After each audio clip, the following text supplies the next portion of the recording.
welcome back to the Sigil stream. My name, as always, is Mr. Holland Guthrie, and we are here tonight, once again, with the lovely and talented Mr. Gary. Hello. Hello, Gary. Hello. How are you? I'm pretty good. We are joined by the incomparable, the magnificent Erica. Hello. I don't have any voice. That's just my voice. That's just the sound Your voice it is makes. perfect the way it is. We also are joined by the lovely, the one and only, Joe. And we wouldn't be here without the man fiddling with something. Ooh. Yeah. I needed some better music. I couldn't think of any there. That was perfect. That was it. No, There I was love that. so many things you could have been playing in that moment, and I'm so glad it turned out to be My none of the ones. disco ball exploded. It was perfect. Ahmed has joined us. And ladies and gentlemen, we are here with Chapter 1 of Hereafter, The First Fire. That's right. I'm so pumped to be here. How's everybody doing tonight? Great. Good. Yeah? Yeah. Great. Like, I gotta say, like every time, like the opening music, I listen to that the full 58 seconds, being like, yeah. it sets a tone. Yeah. And this one, I'm like, the drama. Hope I can live up to it because that's just intense. Oh, definitely Yeah. you will. The drama, the tension, the energy. It's going to be brilliant. Tonight, we venture into the hereafter in one way or another. That's right. Tonight we are starting our brand new D&D 5e campaign where we get to see these 4 crazy characters on an adventure of a lifetime. That's right. There's a lot of new things that are going to be coming up in tonight's game in the world that I frantically wrote today, which is really exciting. A lot of interesting little story hooks that I'm excited to see how you guys tear into. And it feels like the right time. You know, when S5e ended, we all had that moment where we needed to part ways with our characters and kind of be like, okay, like we miss these people, but you know, we needed a chill off day, and now we're back and I'm ready. Love the headdress, yeah. Joe's got a badass headdress. Look at that. And she's like, I don't know how many I'm gonna wear these for. All of them. When I made the horns for the tiefling, it was pretty painful after a good couple sessions. So She got badass tiefling horns. You should airship them to Gary. I will say though, I wore a hoodie in Hammer Chain's honor every single episode last time. I noticed So we that is mocked the you bar. for the asymmetrical zip on one. I know. I committed to it Yeah. that hard, thinking, no, the hoodie stays. I appreciated it. And now we have some orc, socks on. Ahmed's got his orc underwear to sort of get the vibe. You want to see him? No, I don't want to see him. Oh boy. I did paint my entire body red, apart from my face, which was an oversight on my part. Just everything below nipple. I got so is tired just after my first leg. I was just like, this is too much. one bright red. Mind you, I guess tieflings can be different colors, so who knows which I'm a color red tiefling. tiefling. you are. He's a red one. He Of stated course, it it's my previous. favorite color. So also it fits with the motif we have going on today, as you all might notice. Yeah.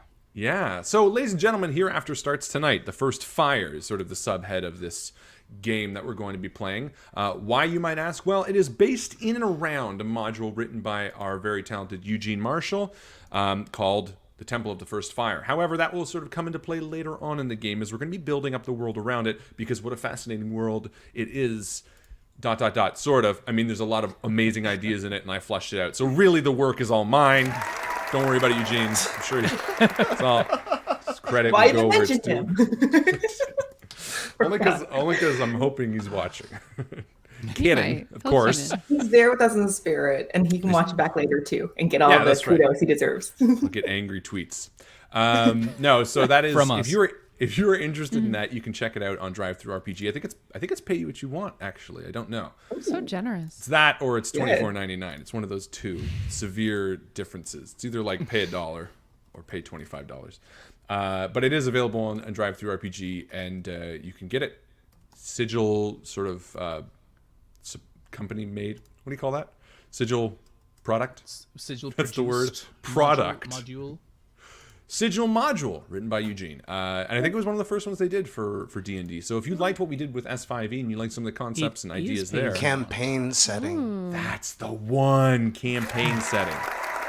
Now, who's starting off tonight with initiative? Because I gave out some wacky initiative. Or not initiative. Inspiration? Inspiration, sorry.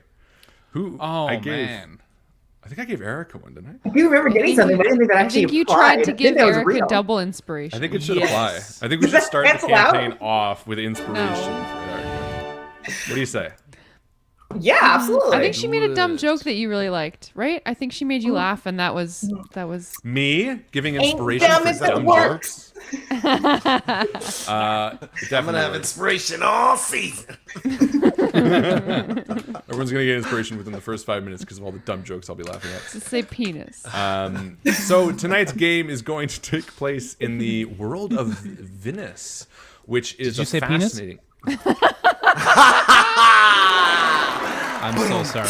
No, it's good. I didn't cue up my sound effects fast enough. All right, Gary gets inspiration. Yeah. Earned. 2 players start off. Oh, I hope I'm next. It is just going to be like this whole campaign random shouts of like, yeah, and then Yeah. I just, penis! Anyway, Oh, this you takes got place in Venice. The continents are called penis, extra penis, and oh man, wait, oh, dang, I messed up. No, we're gonna learn about the world as it comes along. I just really wanted to give an opening for the penis. It's gonna be a real mature game tonight, ladies and gentlemen. It as may someone already cracks have a an beer. opening. I was gonna say. Yeah, let's do this. Without further ado, let's kick off these creds. Ladies and gentlemen, Hereafter.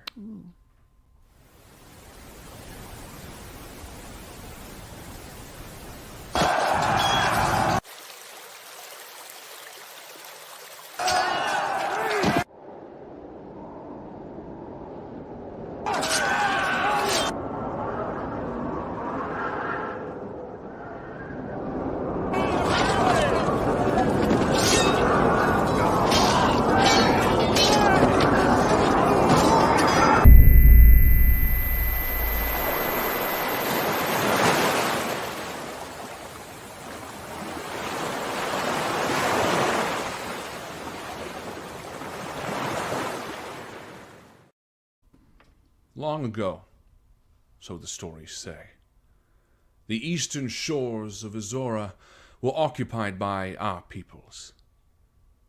Though strange and untamed as the lands were, they were fruitful and warm. We basked in the sun and toiled in the fields, building great cities in the mountains and carving out a home amongst the plains. The eastern world was our home. And then the darkness came. Some say that the sun was stolen. Some say it died out. The truth of the matter, be it ill magic or will, was that the sun no longer touched Asora. Darkness crawled across the land.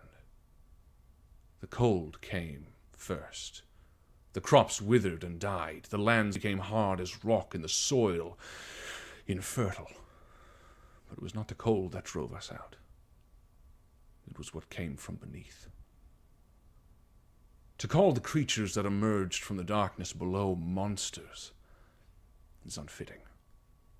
Such horrors that exist beneath our fair land do not deserve such a flippant title. No, they were death itself. The exact number were lost long ago. The truth obscured by time and the telling of tales over and over again. The truth of the matter is that the eastern world fell to darkness, and we abandoned it. Like a gangrenous limb, we lobbed it off and moved west to where the sun still favored us, and there we blossomed. Cities were erected as they once had been, roads, shipping yards, life grew around us all, and the east stayed silent, home to only the dark. The exact record of how long we've been away from that land is lost. Some say 1,000 years, some say mere hundreds. But one thing is certain. No one still exists from that era long ago. All we're left with are stories. The captain's voice trails off as the sound of the sea comes back into existence. The four of you sit around a softly swaying table in the belly of the ship, the Cassandra. On this, your last night before arriving on the shores of Asora, the eastern continent. The captain has stood up to toast your travels, though it seems to have turned into more of a story as he continues. And then, the sun returned. No one understands why. The first few fishing boats that caught a glimpse of the sun touching the shores of Asora surely thought they were mad. I did when I first saw it. My entire life I've only seen darkness in that land, but now the sun touches it again. So to those of you who disembark tomorrow, and again he turns towards you and another table sitting beside, I toast you. Me and my crew, we wish you good luck and fair fortune. May the sun continue to shine in Asora. May the darkness never return. And with that, he brings the cup to his lips. And the crew and the other passengers in the galley of this creaking ship, the midnight air blowing loudly against the hull, everyone lets out a loud cheer as the singing commences. The table beside you, uproariously loud. The four of you are sitting around one of these tables, maybe eyeing the table who's singing loudly, maybe joining in song. Who are we looking at? Ahmed, who do we see sitting maybe at the end of this small wooden table? Young orc female, long dark hair, attractive. Some facial tattoos from a distant tribe. A bone necklace, and she carries a small cage, kind of wrapped circular cage in which an animal kind of paces inside. Perfect. And sitting next to her, we see Erica's character. Yeah. And here we have a very old half orc. He's strong. He looks sturdy, but he's very, very high up in his years. So very dark eyes, kind of a grayish purple skin. You see catching light a little bit. Very tall and very, very sturdy, very portly. Okay. Next to you sits Gary's character. So we have a red-skinned tiefling, two big horns sticking out of his head. Not in no way does he try to hide them. He's wearing like quite heavy armor. He looks like he's seen some stuff. He's a little not old, but older maybe than. He's not in his 20s. Let's just say that. And yeah, so he'll be sitting maybe nursing one drink that he's had all night. And finally, sitting maybe quietly in the corner, Joe, who's your character? You see a woman with green-blue skin and horns coming out of her head that seem to be made of wood or something. She is fit. She's wearing kind of a crop top situation, apart from that kind of leather armor. And she's got a knife and a rapier buckled to her belt. But apart from that, she seems to be too young to be here, maybe about 20. The loud singing is starting to affect your party as maybe you share an eye over to the neighboring table. Down there, maybe 15 feet away, smashing cups of booze together, you see a few humans, an elf, and a dwarf all singing a song, of which you don't really recognize the name. What are the four of you doing? Are you just quietly sitting there? Do you know each other? You have all left your home in the far west for these new lands, the Asora continent, one that was bathed in darkness for the longest time now seemingly seems to have the sun return to it. And this ship, the Cassandra, that you are on currently, is meant to arrive at the edge fields tomorrow, the landing port, more or less, from what you understand, of Asora. Is there a nervous energy? Is it excited? What are you feeling? Yeah, I turn to Brea and I say, the way they're going about it, they're going to call the Kana, the jealous spirit, and will come and take us all. It's quite possible. In fact, I wouldn't put it past them to drink too much tonight and be last off the boat tomorrow. Yeah, and as you say this amongst yourselves, you hear a voice from the other table. Drink too much, a loud dwarven voice says as he turns around, sloshing beer on the table and maybe the floor between you, and he locks eyes with you, Brea. He says, drink too much. He's at a challenge, little miss. And he like stands up as if he's ready to tackle, and you see one of the humans, a large man in plate mail, hold up a hand in front of him. Calm down, Grace. It's no issue. You too, you're also heading there, obviously. Plans or just adventure awaits? I gotta ask. Are Sorry, we go are we the only ones here who look like us? Yeah, so you see at the other table, Kind of love it. yeah, there's like two humans, right? One is sort of roguish looking. She sits quiet. This gentleman in like, heavy plate mail is also human. There's a thin archer who seems to have her bow against her, but she's elven in features and she's leaning against the wall. And then this dwarven, maybe a tinkerer of sorts, who's still sort of staring at you, Brea, like eyeing you. I suppose I am in search of new fortune. Fortunes? Well, I suppose then maybe we're in what? Competition? He says, turning to the other members of his table, and they all sort of let out a jeer. Everyone but the archer, who sort of is quiet. The elf sort of maybe turns her eyes a little bit away, embarrassed by the actions. But the human in plate mail sort of edges the other rogue-looking character forward. Like, oh, yeah, competition, right? I mean, if you're looking for fortunes. What was that? He wishes the Nocta, the race. He kind of looks around. I don't know what that means. Anyone? No? Sorry, friend. Don't understand what you mean. But odd-looking group, he says, standing up, and he picks up his beer as he sort of walks over to your table.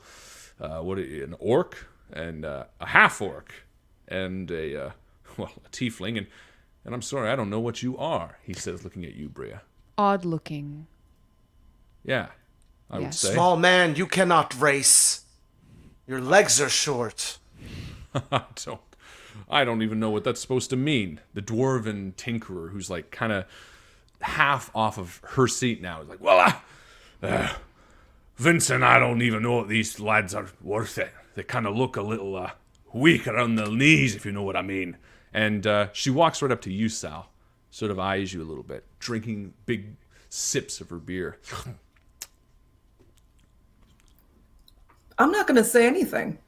I'm here sipping my drink, and these guys look like they are I'm gonna say outnumbering us.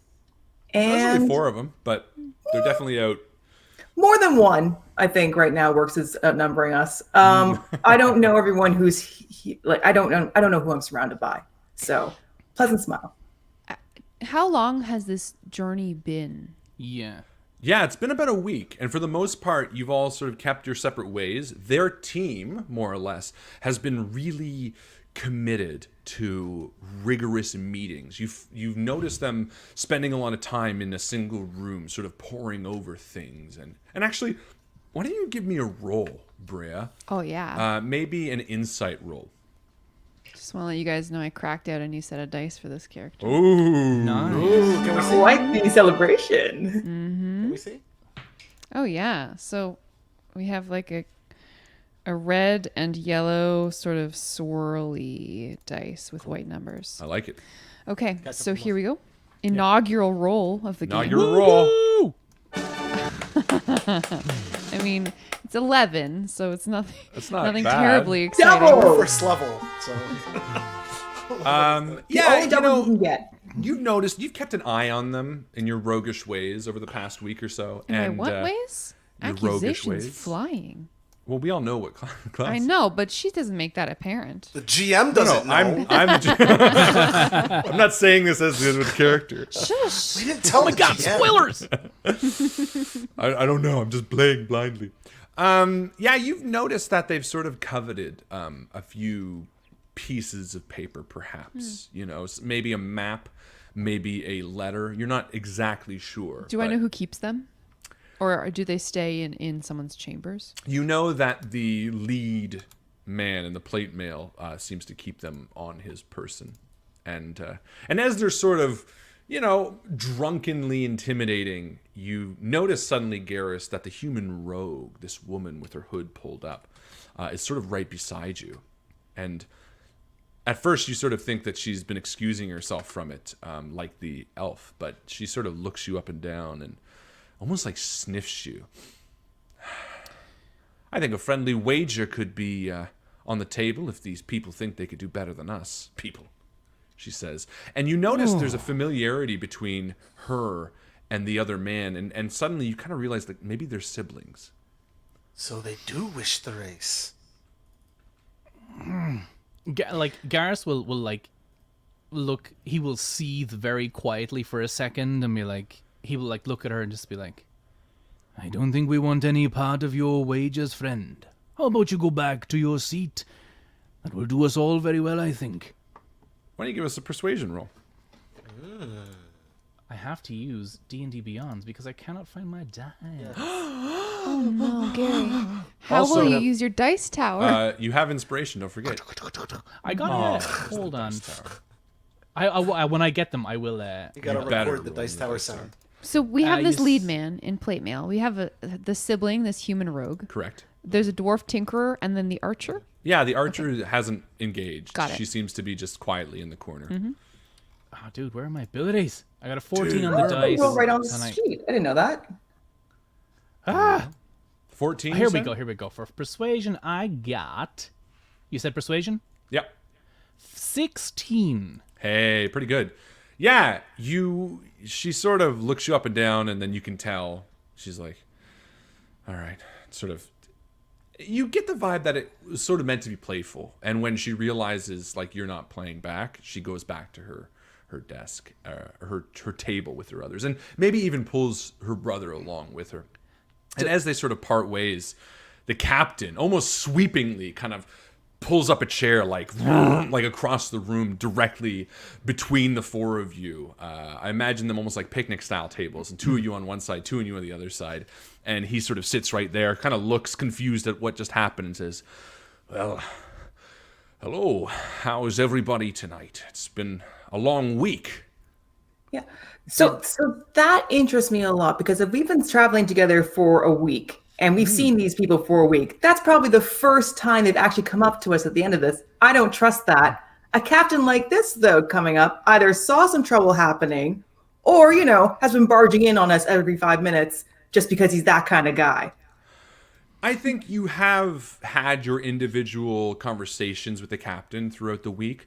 The issue is the galley that you have, because of the way that you've sort of bartered passage and paid, you've essentially sort of reserved it for certain times. You know what I mean? Like you guys eat at one time and then the other party eats so that you don't have to share the same space. And it's convenient because it's not a hefty voyage. This isn't a bartering ship. This is only there to deliver people. And frankly, not many people want to go to where you're heading. So he pulls up this chair and he sort of looks, "Well, it's been a good week. Anyone nervous about tomorrow?" He says, sort of with a coy smile. Did that persuasion, did I catch on that she felt bad and walked back to her seat, like kind of crestfallen? No, I think she just realized you weren't playing. Oh, okay. Cool. Never mind. I mean, to be fair, like their captain was calling us subhuman, so it felt like kind of a not very enticing social situation to get involved in. 100%. There's probably a reason why we've been kind of on our own a little bit during Yeah. this. Maybe, yeah. Don't get me wrong, you don't feel bad for her at all. No. Oh, good. Okay. No, Never I mind. just mean to say that she's kind of like, oh, it's like a cat playing with a mouse, right? Like, oh, this mouse doesn't want to run away from me, then what's the point, right? Like, I'm not actually hungry. I'm just messing with it. I answer the captain's question. I wouldn't say that I'm worried about tomorrow. Is there something we should be worried about? I wouldn't. Well, I mean, anyone who goes over to the eastern shore is surely aware of the dangers, he sort of says with a low voice, locking eyes with each of you. And you've known this captain. You know he holds no prejudice. He cares for you no different than he does the other table. Oh, You may have had a good conversation once or twice with him. This is the captain, This is not the captain. Yes, this is the the captain. dude ski from the other table. No, you called him the captain. The dude from the other table Nice. is just like a warrior. You know, he's just a fighter or something. He just He's seems the loud to be- guy in the bar that you notice because he wants to be noticed. His he class wants to is be bro. noticed. He's got a big ego. The captain sort of takes a big swig of beer, sort of waiting for you. Tiny Venus. Yes, a Venice. Inspiration. Yes! I did it! Oh, we can actually put it into our D&D Beyond sheets. That's that okay. had in We the can. version. Oh, that's unlocked An a whole ad new for world. D&D Beyond now. Ladies and gentlemen, click get it. D&D Beyond. It's the best. I would love to start asking this captain, how many times has he taken this voyage and who else has he brought? Sure, ask him. How should I go about just actually ask him? You can do however you want. I mean, if you'd like to role play it, or if you'd rather just say that and he can answer. So I think I'll say just a straight question. Yeah, sure. He sort of looks between you and says, well, it's been slow goings for the most part. Since the light touched the land again, not too many people have been interested. I know that there's a number of ships that are government-oriented that have bring people across, but for me, well, I'd say the last time was about 2 months back. I brought a group of about maybe 8 or 10. And you can tell he sort of catches his breath for a second. He just sort of pulls back. Yes, they were looking for something interesting. Do you remember what it was? Well, I don't know how much of this you tend to believe, and that is not towards your type, but land dwellers. He sort of says it, I spent many years on the sea. Things that you only dream of, I've felt in my bones. Whenever I take a drink at a bar on land, I get laughed out of my fair share of places, so understand that you may not know everything you think you do. He sort of says, almost getting his back up as if you're going to call him a loon, but he presses nonetheless. The Great Spider. Have you heard of her? Can I, I don't think we roll have. Yeah, history? can we roll to see if we know? Absolutely. Anyone listening can roll history. History. 12. 12, Oh! not bad.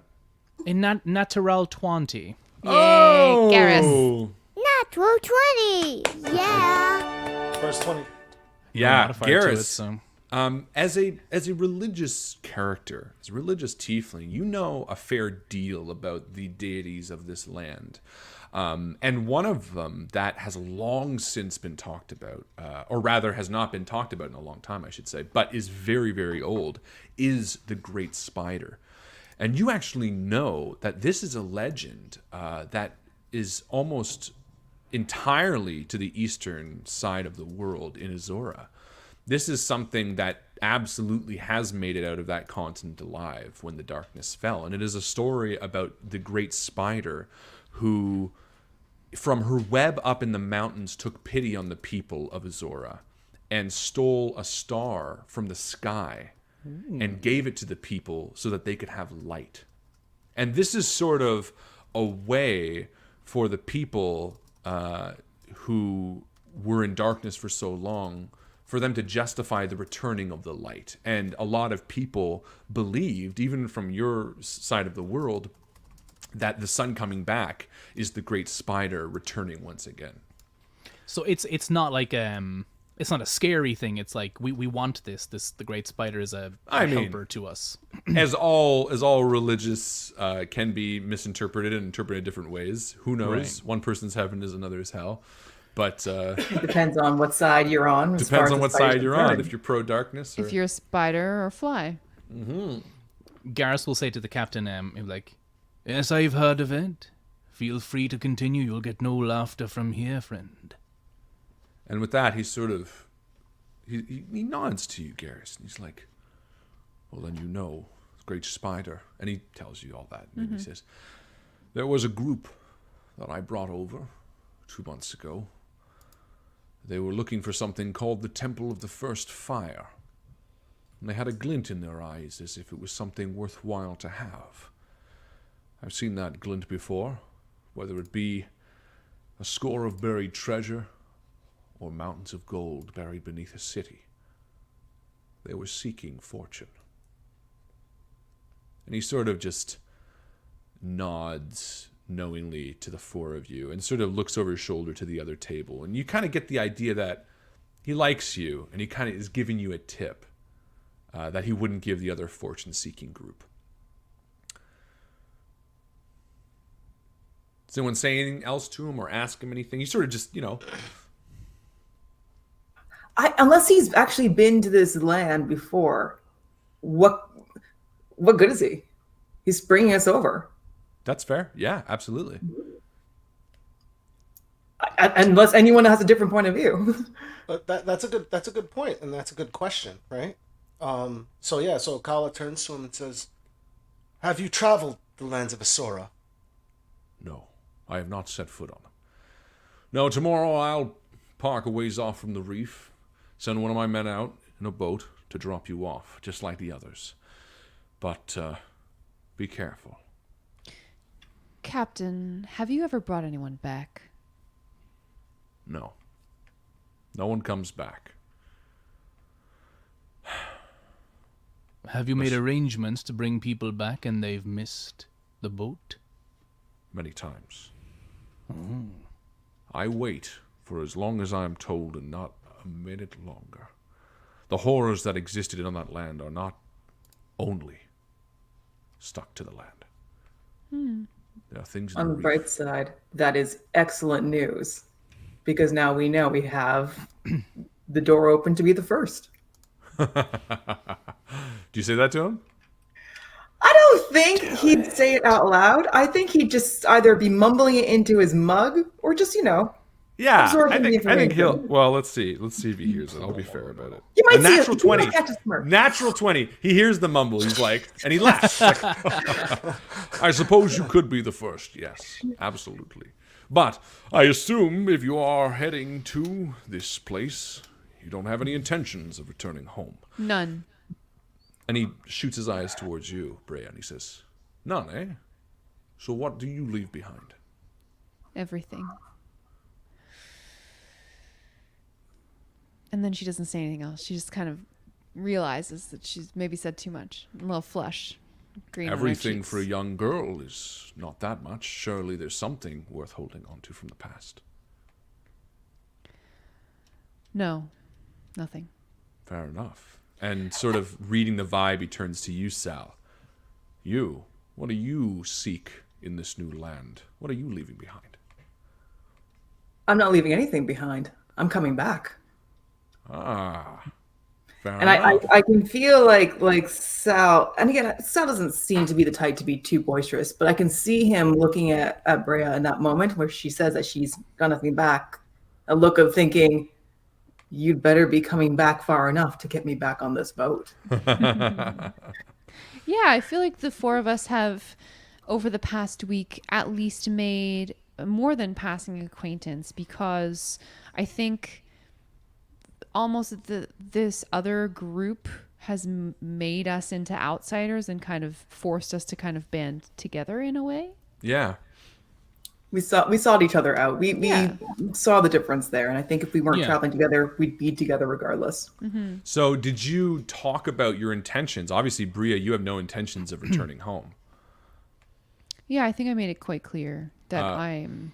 Whereas Sal, you've sort of said you're definitely going back. Kala and Garrus, are you visiting this new land, or have you planned on coming back? What's your... If the captain, if he asks, Oh, he will. Well, then I'll Yeah. let that. He looks to you, Garrus, and he says, And what of you? I'm not leaving... Well, I'm leaving quite a bit behind, but that's not necessarily a very bad thing. Looking for a new beginning, perhaps. As many are. And you? And he turns to you, Kala. I wish not to share my details. However, the Cassandra has been a very pleasant chariot. Here's some Gonu nuts. Oh, thank you. And he takes them kindly. Yes, she's served me well these years. I have a good feeling about the four of you. I hope you do good things. And he stands up, stretching, ready to retire. And before he does, he says,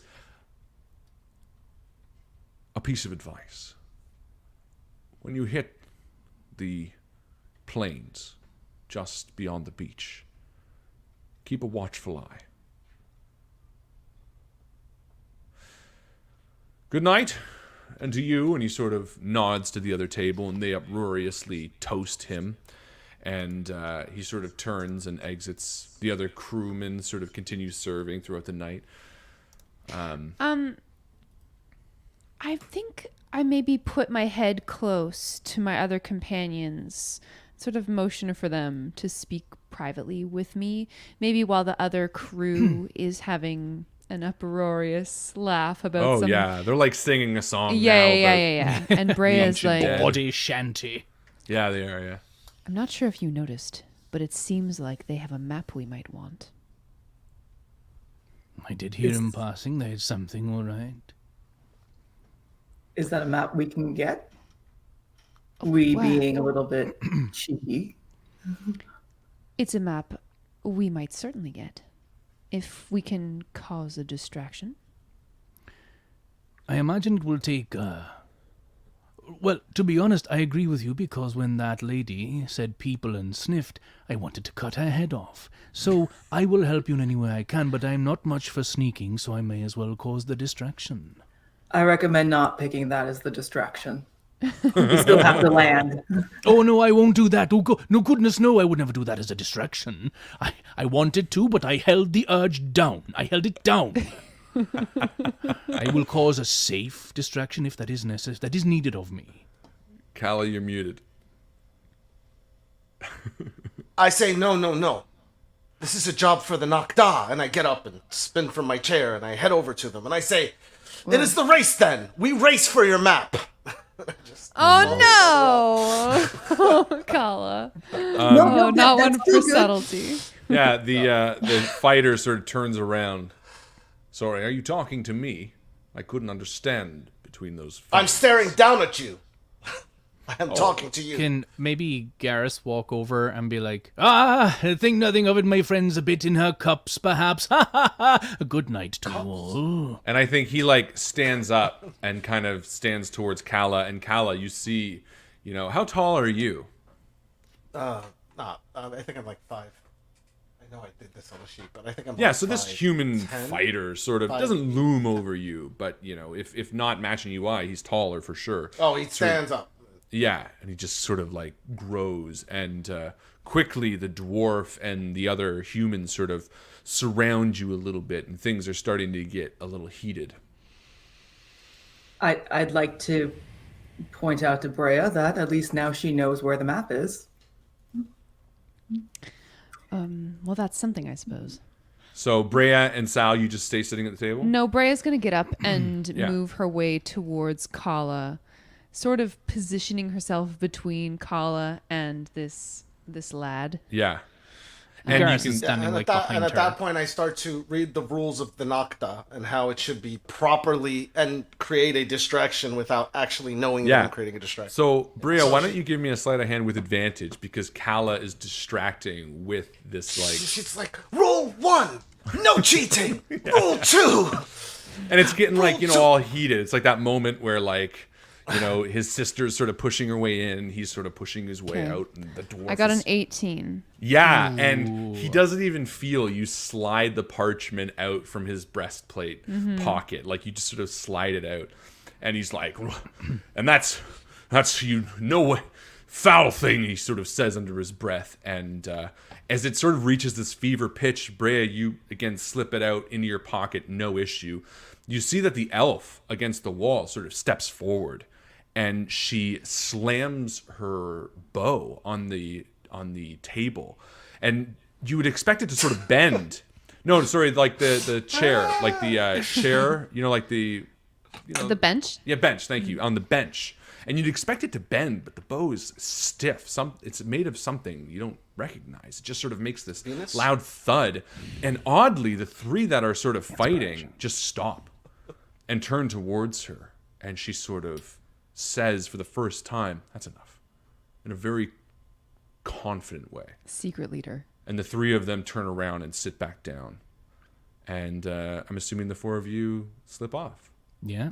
Yeah, man. I mean, I don't think Kalo's gonna slip anywhere, but we've No, removed her. I'm still describing how we have to go 3 times round the deck. That you must choose the fastest among you to do the race. And they just ignore you. They like sit back down. They like wave you away. I've been quietly. I sitting the get entire frustrated time. and I just leave. Fine. You don't want the. You don't want the not the. You are dishonorable folk. Sal, what do you do? I've been sitting quietly this entire time, but if Kala's going to leave, I'll at least grab her drink for her to bring it to her wherever she's going afterwards. So kind. So kind. I'm liking Sal a lot. Yeah, the four of you Yeah. slip up to the upper deck. It's obviously night. You can feel sort of the flecks of salt water against your skin as the waves crash around you, the moon brightening the deck like nothing. You look up for a moment, your heart filled with that sense of wonder that is inescapable no matter how long you've been at sea. The quiet stillness, and yet surrounding you, these waves crashing. And the four of you retire, maybe to a room that you've called home, more or less, separate at times, but together at times as well. And Brea, as you enter the room, you've stolen whatever parchment was in this man's chest. I feel like these are Garrus's chambers, maybe because he's like an older dude, and it's like smells of old. Look at that old person smell. I picture him as like the wealthiest among us for some I'm not reason. that old. I'm 205. But maybe That's he's got nothing. like a double cabin that it's just his, and so we've been sprang in here for. just the four of us before. Yeah. And Brea like looks out the door, like opens it just a little bit and looks out the door and makes sure that there's no one outside, and then closes it, and she just unrolls the map without a word and lays it down on the table, and the four of us just like look. Great job. And what you see is a map towards a town called Hythe, Hythe. And it's sort of a dotted map from the beach where you presumably will land through a dense wood, out through some plains, and directly towards this small settlement on the edge of a northern, that heads north.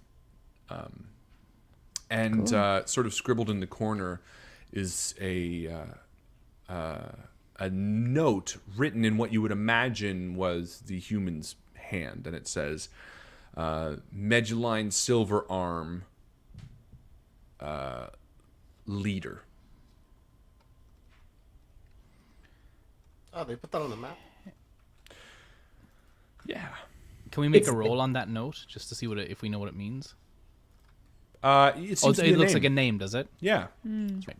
You would know this. You can give me a history or a knowledge roll on the name if you'd like to find out a little bit. Nah, I got an 8. Yeah, no, you don't know shit. Ooh, I don't even know how to 18. pronounce it. 18. You know that the name is Dwarven. All right. It reeks of a Dwarven name. You don't recognize it beyond that. She taps a finger on the map at the name, and she says Dwarven. And as she does so, her nail kind of like splinters off. Like part of it just splinters off. Ew. Yeah, Also, gross. Not what I was gesturing to, but it clicked in afterwards. gross. And she just flicks it away. And with that, I think the four of you retire. Well, Crash. Oh, sorry, go ahead. could I stay up and just start copying this? Absolutely. So freaking Copy what? smart. Copy what? Because I have map. cartographer's I tools. was picked gonna say this. specifically. Because I was gonna say we have to return I was this. gonna say the same thing. I like that Because we're I all was on gonna say the same page here. thing. Exactly. Okay. So So smart. help me, Kyle. Stay up for a little bit and help me with this. Yeah. It'll go faster. I want to give you inspiration, but because you have it, I want you to bequeath it to someone else because I think that was such a genius move. Who does anyone not have Who's it at the the moment? drawer? Bria does not have I inspiration. do not have inspiration. I think the fact I would give it to Bria specifically because the second we heard map, she said ours, Yeah, great idea. and I applaud that. Great job. You, thanks. So, yeah, why don't you give me a cartography roll with advantage because I imagine Kala would be helping you in some way. Yes, I but guess also, how do I do a cartography I would probably roll? call it survival or Could be sleight of Perception. hand.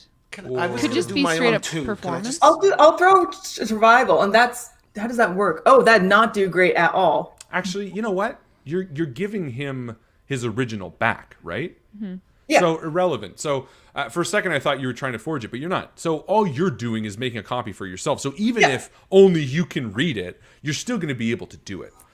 So brilliant maneuver. Yeah, and it doesn't take you long because it's a pretty rudimentary map, more or less. You copy down. Kala, you can absolutely make a copy as well. Anyone with cartography tools, you can make copies for everybody if you want. You can just make copies for flyer them everybody. all Don't over worry. town. Cartography. My map is terrible.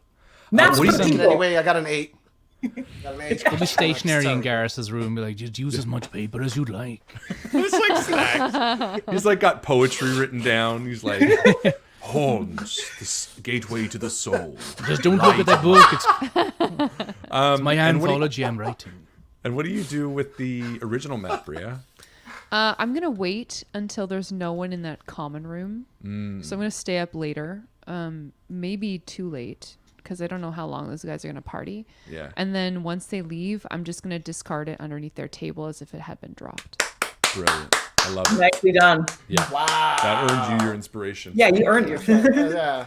Eventually, That's you the all best rogue maneuver ever. head Yeah. to bed, now becoming familiar with the crashing waves as you fall to sleep. That sort of lullaby-like swaying that just drifts you away. Before you know it, before you can open your eyes, the day has dawned, the boat is docked, and you find yourself being rowed across the long reef towards the shore. Before you sits Asora, the continent. You've heard tales of this place when you were a kid. A place untouched by light. You didn't fully understand it.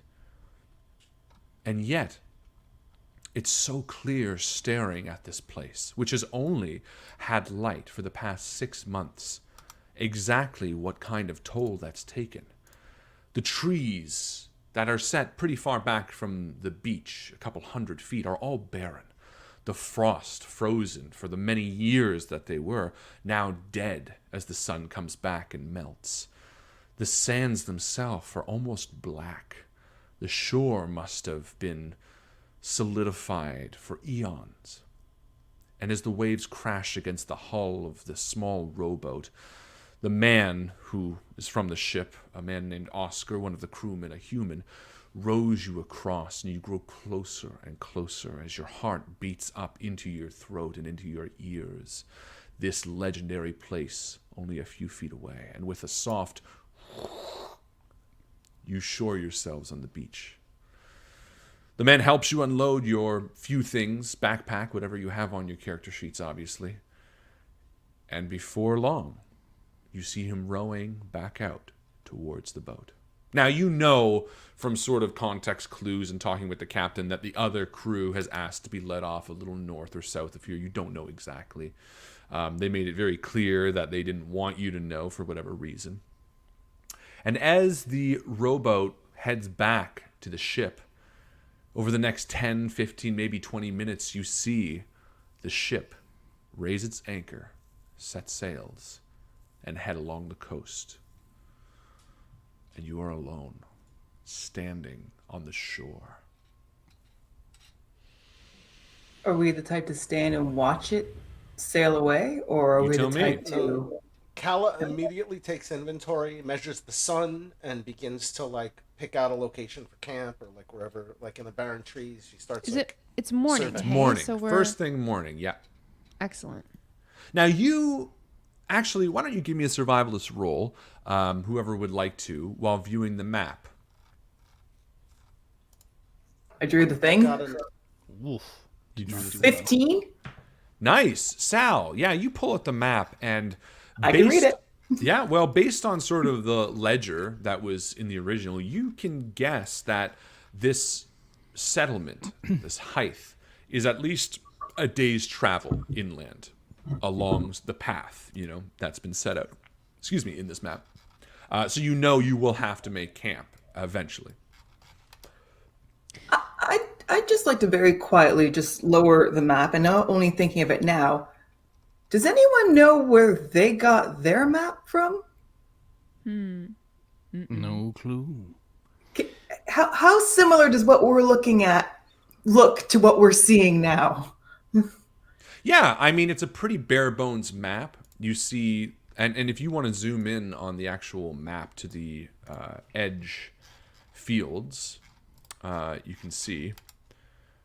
So this is sort of the dotted line that you can ascertain was drawn. So you've sort of landed in that small bay, a few kilometers, I suppose, from exactly where you are right now, Gary. And this more or less is sort of the dotted line that leads towards the civilization. You spoke of trees. Correct. But the captain said that there would be plains just beyond the beach. Are these sort of just scattered trees? Are we looking at a forest? Yeah, zoom in a little more. You should be able to see. So there's sort of this is a field. Those are all sort of small brush. And then you can see there's dead trees farther to the right. I guess it's a bit low res, unfortunately. But They don't obscure our vision too much, do they? Not too much. It is rather hilly between you now. It's sort of this beach, this small beach that leads up to a few scarce trees. It becomes hilly, and then beyond that, it seems to flatten out a little bit. But you have to venture inland to find out. So we'll keep a watchful eye and make our way forward. I mean, this place seems just desolate. Yeah. And And we have to start somewhere. You have to start somewhere. You throw your packs on your back. You hear sort of the wind blowing softly from the sea behind you. And as you take a few steps forward, you suddenly realize something. There's no sounds, no crickets, no birds. The forest, the plains, the field, the shore are devoid of life for the most part. You don't sense any of the natural creatures that you would were this home. Can I try to break something off of one of the trees nearby just to see how it crumbles, see how it dies, if it is dead? Absolutely. Yeah, you walk over to one of these trees and you reach out and you pull this almost, it's thick. Like within it, you can tell that this tree has been frozen for a long time. The water deep within hasn't fully evaporated yet, but it is through and through a empty husk of a tree. I want to roll perception all water? around. You said water?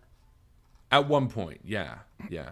Right now, it's just sort of like a thick, still drying dead tree. You want to roll perception, Bria? Yeah, I just want to make sure that this land isn't harboring any secrets all around us. Going to try and stay on my toes. Okay. Kind of in general, upon seeing like that there is no sound 21. and kind of we're not hearing anything. Sorry, go ahead. 21? Mm-hmm. Nice. Yeah, I'll say you don't notice anything, like you don't hear anything, but as you do look around these like small sprouting fauna that does look like it's popped up over the past few months, the ground does sport small little brownish patches of life. You do notice that there are little nibbles out of it, very small bites out of some of the quote-unquote greenery, though none of it seems to be here now. She points it out to Sal and Kala, both the greenery expert and the person who loves little nibbles. Yeah. Based on the animal companion. Both. That's for you to decide. Yeah, the three of you see it. Look, nibbles. If we do look at what's there, is this something that we would have seen back home, or are these completely new things? Completely new. Can we see what they are? Absolutely. Like what the actual fauna is? Yeah, what they are. What if I recognize them at all, and then experiment if I don't. Yeah, give me a roll. We're looking for nature. Yeah. Okay. Well, we'll see. 16. Yes, this is something you've never seen back home. This is a rare form of plant that you've only heard of from like textbooks, and most of the people who sort of write these from the university or school that you studied from sort of cast them off as myths from long ago. There's so much unknown about the Eastern Shore. What happened here? What drove the people away exactly? The story that the captain told you, that's one of many different versions that you've heard. All you know is that darkness fell across this land and we left. Whether it be 100 years or 1,000 years, light has come back within the last 6 months, and with it, things that you thought were maybe only legend. Of course, the trees look familiar, the sand's darker but familiar, but certain fauna, maybe ones that only existed in the dark, maybe only grew in the darkness, things that you couldn't really experiment on without being here, have started to come back. But this is common to the area. Yes. No, I leave it. Fuck. Well, then who gives a Kella's shit? hopeful. Kella's hopeful that she might find her flower. Her That's right. because this is a rare flower, and she's Yeah. looking for something unknown. So she picks one. Yeah, perfect. Yeah, it's just sort of like a orange reed, it's sort of like a soft, almost like a mix between a fern and a reed, but orange, brilliant orange. Yeah, she carefully yeah. folds it up and puts it in like a small parchment, and then Brilliant. a bag. Yeah, you This all is gonna throw your be packs on your backs and you start heading along the Botany way. show. What's that? So this is going to be a botany show. Yeah. Welcome to Botany with the botanists. Botany bot. As you are traveling through, you come across a set of sort of trees just beyond the field. And again, despite their desolateness, you're sort of welcomed with these earthy smells that only comes after a frost melts. It's almost comfortable for all of you, especially with your various backgrounds and your stories. Bria, you especially are somebody who's very in tune with the way this place feels, and you're starting to enjoy it. And then something else sort of wafts across your palate, and you've been traveling now for a few hours beyond the trees when you come across these plains. These long, arid, sort of dry, muddy plains. You see fallen trees, you see sort of brambles and bits of dry husking weeds torn in amongst them. And on that you smell rot. You smell death. Something about this turns your stomach. And as you sort of exit from the tree line, you hopefully appear on Foundry. We do. I do not own any token with vision in this scene. Oh, you don't, do you? No, sir. Oh, you want to own a token with vision. You had to tick that box in the form before you mail it in. My mistake. It's okay because I changed yours. Great. There we go. All right. Oh no. So yeah. The smell of rot. I think Brea has been eating an apple, like peeling it with a knife, and as she's been walking, Bad. and she wipes it on her leather pants and sheaths it and throws the apple behind her, and she's like, "This isn't good." Yeah. You can discern that smell. It smells like rotting flesh.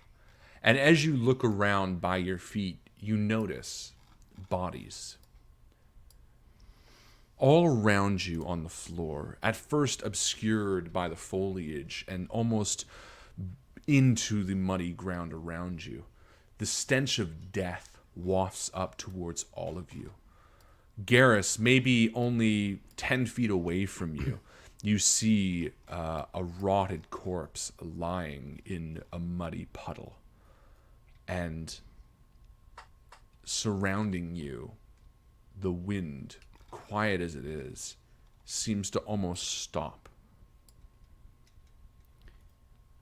Can Garrus go and just like check, like do a quick check on the corpse that's near me? Absolutely. He also will not seem particularly put off by the smell. So he'll go right up, like, not really shying away from the dead body, kind of clinical about how he checks her. I assume, Yeah. unless it's I don't know. So, what role should I do? Shit. Medicine. Oh, yeah, of course. Medicine. Oh, no. What? How you So, doing like, there? oh, it's a 7, not a 1. It's a 7, not a 1. Which, it's still only a 10, but I was like, that's a 1, but how did I get a 10? That doesn't make sense. Oh, yeah, that's I got funny. a 10. Yeah, you can tell this corpse has been dead for a few months now. She's dead. Like 2 months? You can't tell, but that would be an educated guess for sure. Can I walk over to that friendly pile of armor in that corner and see how long he's been dead? If he is properly. Absolutely. All right. Garrus, why don't you stay down there for a second? We'll do it one at a time. No. Magic! I got 17. Yes. So you can tell that this corpse was a well-armored soldier, as it would sort of intend itself to be in the picture. And the wounds on this creature, this man, which is a human male, are old, but they look odd. They almost look like piercings, like needles, as if small, sharp darts were thrown at him. And as you stand there, Garrus and Sal, you hear something. Of movement in the brambles next to you. I want everyone to roll for initiative. Oh, shit.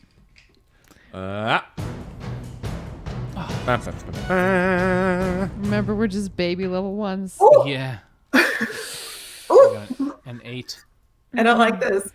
I got a 4. Oh no, what'd you get? I got 19. 19, that's good. I'm not happy about that, guys. Why are you not happy about I that? don't want to go first. I don't want to go first.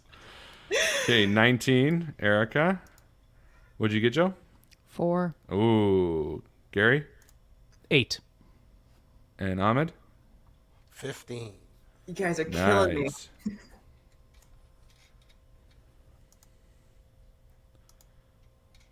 Let's see who's killing It's who. probably just a bird. It's totally just a bird. It'll be fine. You know what? Until I hear Is this otherwise. related to the? Is this related to the tree? The pockmarks? Is it similar? You'll have to see. And Gary. Perfect. Garrus. Sal and Garrus, as you stand there, you notice that the tree beside you, these brambles, begin to move.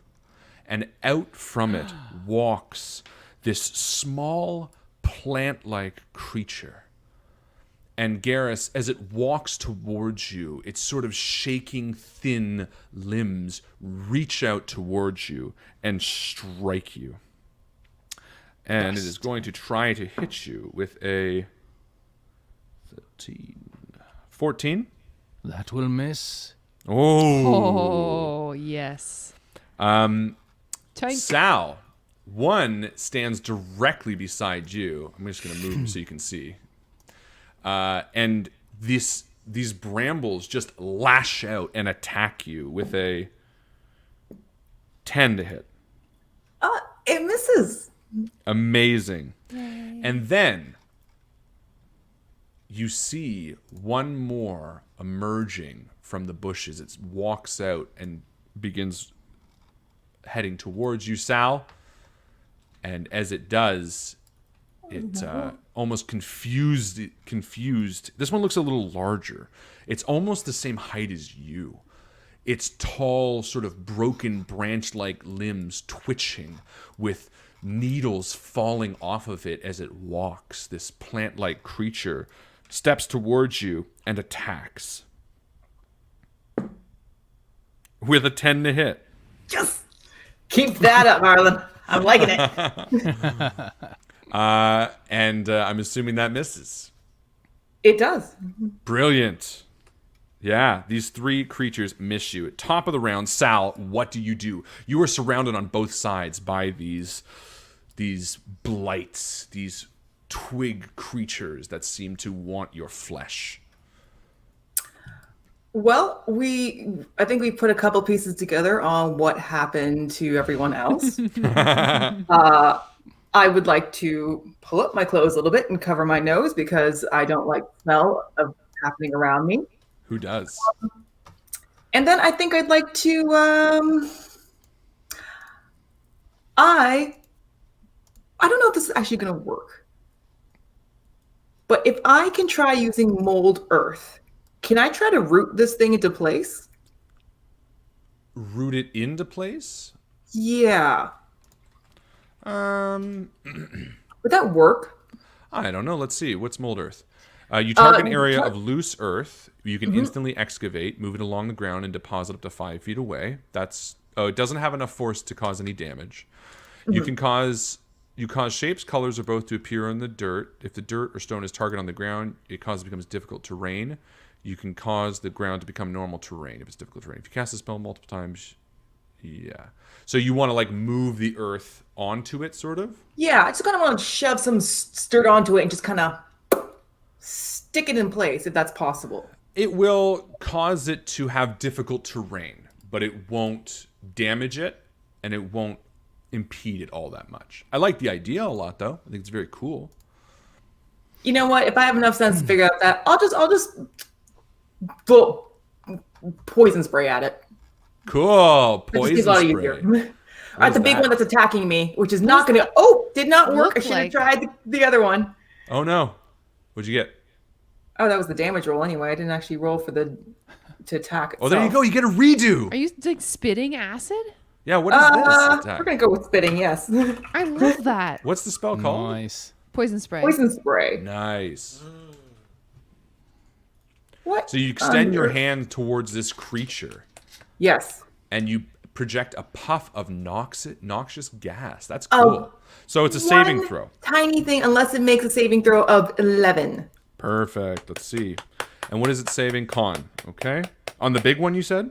Yes. That is going to be a 3.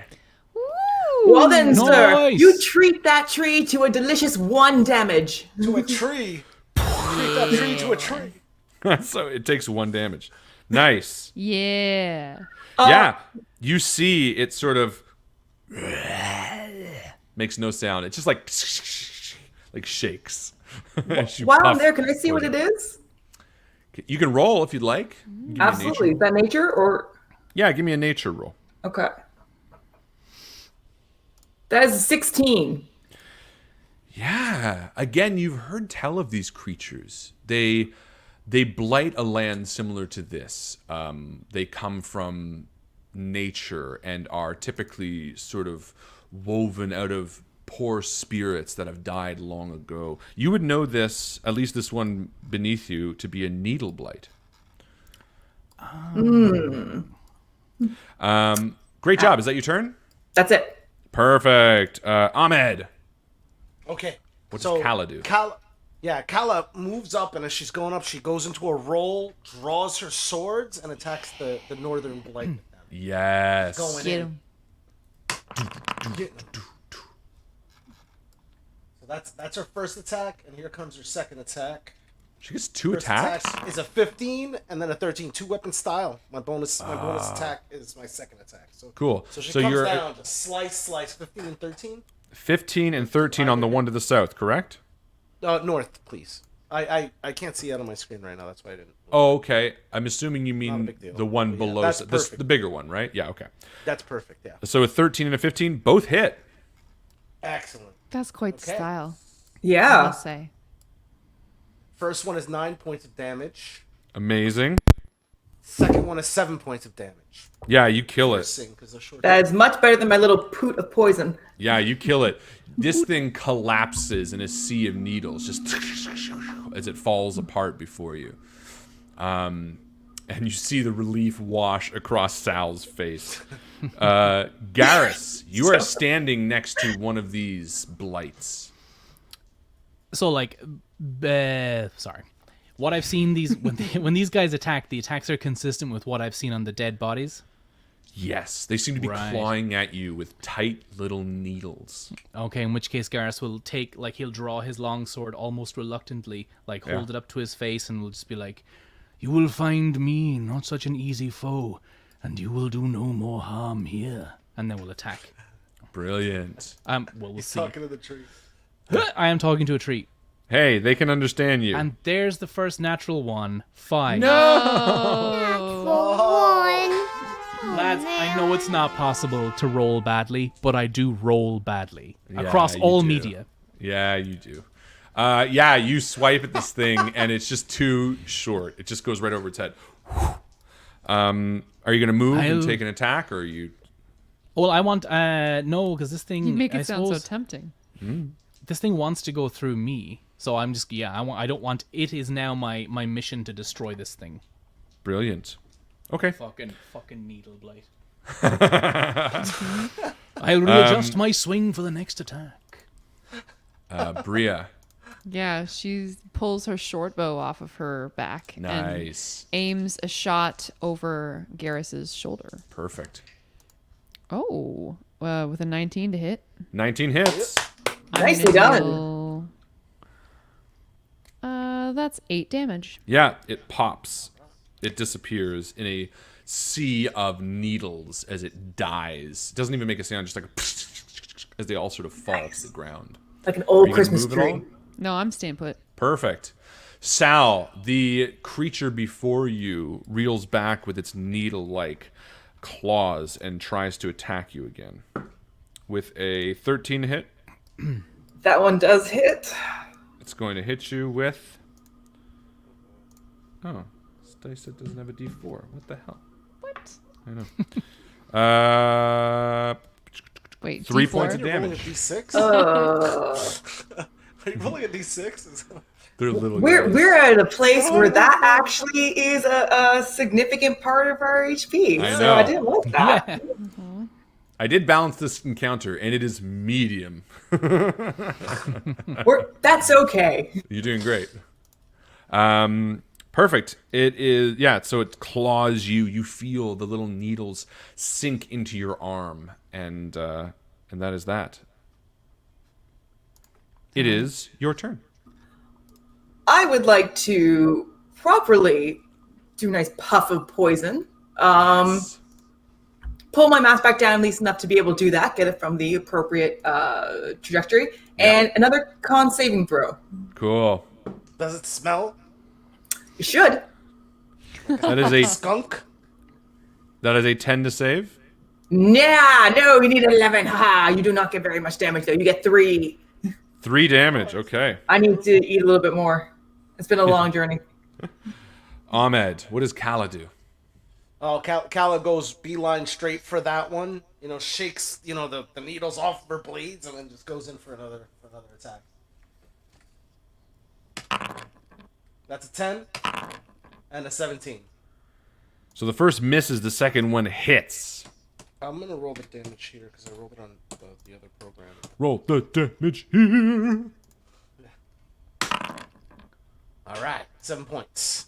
Yeah, you Nice. destroy the blight in a sea of needles. And for the time being, it smile wide at seems... Sal. Yeah, and for the time being, it seems like they are gone. You can drop out of initiative. Well done, guys. Yay! So, We did so it. very much appreciates that. Thank you. Thanks, By Kyle. the way, Kala immediately begins to scout ahead. She goes Yeah, right for that can barrel, I- that broken barrel. Garrus will cast Divine Sense and try to detect good and evil. Ooh. I can know the location of any celestial, fiend, undead within 60 feet that is not behind total cover. Yeah, you don't see anything. Cool. Did you roll? Oh, no, you didn't. You weren't the one that rolled. She did. I mean, if you share this with her, with Sal, sorry, him, they would let you know that from what they know of blights, they are not any of those. You Which said I can fiend, say. undead. Oh, sorry. Okay. Yeah. Just to give you a little bit of... So as you walk down this path, you see these bodies that have fallen over the years. However, you notice that there are also a series of traps. One sort of hidden just beneath the log there. Yeah, you can see. Ooh, right here? Yeah.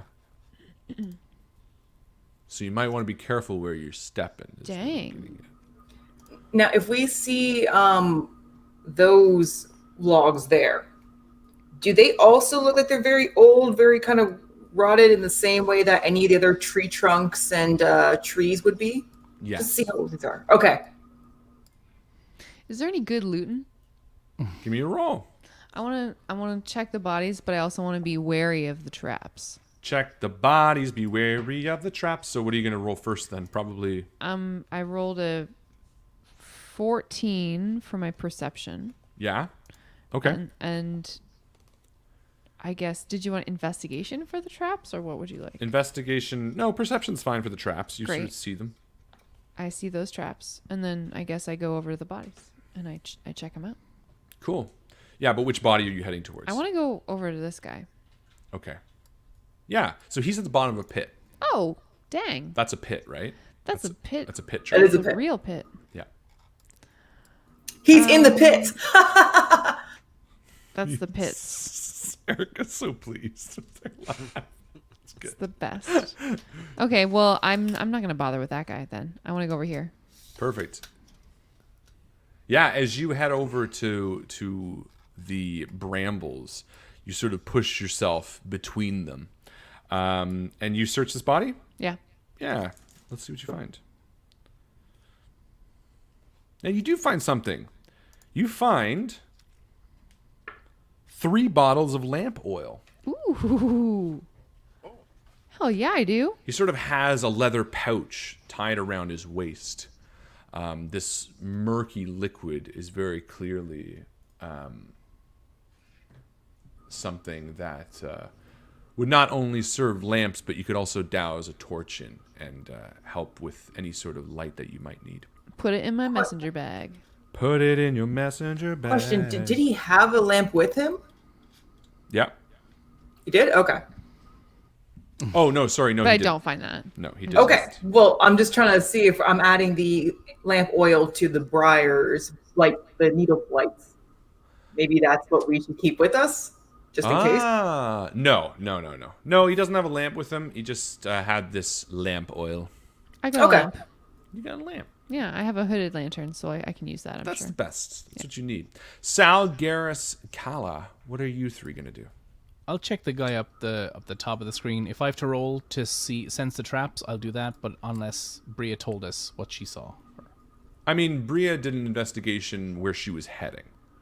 Okay, You know, I'll do the same. wasn't Then a I'll yeah, that's a smart investigate idea. up there. Perfect. So give me an Uh, investigation roll. 21 to investigate.